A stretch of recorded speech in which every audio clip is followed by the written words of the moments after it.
Hey, so after editing your photos in Darktable, the final step is exporting them in the right quality. In this guide, I'll show you step by step how to export images in Darktable in 2026. First thing, finish your edits and go back to light table mode. This is where exporting happens. Next, click on the image you want to export. So you can also select multiple photos if needed. All right, find the export section on the right panel. This is where all export settings are controlled. Now choose your file format.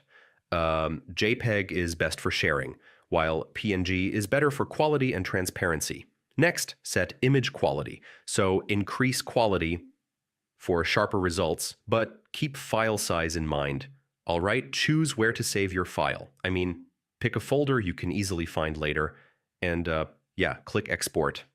Darktable will process and save your final image. So that's how you export images in Darktable. Once you set it up properly, you'll always get high quality results.